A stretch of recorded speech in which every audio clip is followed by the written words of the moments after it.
Mina tulin Eestisse 2005. aastal hõimurahvaste programmi järgi. Tulin õppima Tartu Ülikooli doktorantuuri. Iga aastal me koguneme suvel Eestis elavate marjalaste koos peredega. Teeme seal erinevad töötoad, lihtsalt suhtleme omavahel ja lapsed näevad, kuidas vanemad suhtlevad omavahel mari keeles. Selline võimalus korraldada neid laagrid siin Eestis annabki meile praegune hõimurahvaste programm. Juhtus nii, et me kohtusime oma abikaasaga siin samas Eestis, ta tuli siia Eestisse hõimurahvaste programmi kaudu, aga varem kui mina Eestis elan juba 19 aastat ja tegelesin erinevate asjadega. Nüüd 2 aasta järjest töötan koolis ajalooõpetajana. Nendele eestlastele väga meeldib oma väikese rahvast, oma keel.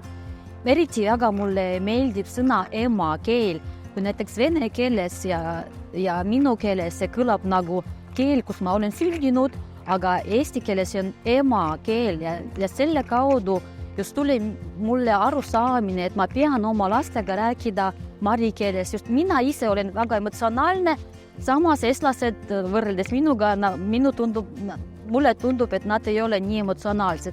Ja nad on väga rahulikult, nad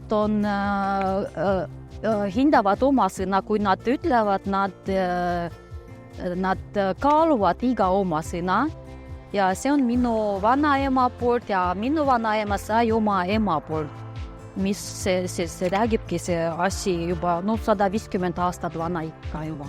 Ja me oleme leidnud, et siin on kõige vanim münt, on see 18. sajandist pärit. Ma ei näinud, et see minu vanaema kandis seda kõike igapäevaselt küll, mingid suured peod, seda kõik on pandi. Kusjuures see ehe, mis on minu peas, see just ehe, mis paneb endale naine, abiellutud naine, kellel on juba last, aga neiu paneb teised ehted. Et mulle väga meeldib Karl-Erik Taukar. Ta mulle meeldib selle tõttu, et ta on väga sarnane minu vanaisaga.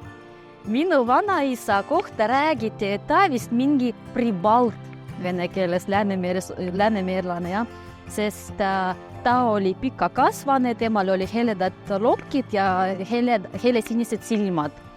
Ja kui ma vaatan see Karl-Erik Taukar pildid ja minu vanaisa, siis üsna sarnased. Minu lemmikroog, see on Eesti kodujust ja Baškiria meega, see on võrratu. Minu näoga Eestis, see on väike armas maa. Siin võiks olla külm ja soe ja sama eestlased ka, nad võtsid mind soe vastu, samas kõik teised minu näiteks sugulased alati küsivad, kuidas eestlased sinuga käituvad, kas kõik okei või? Me kõik anname Eestile näo.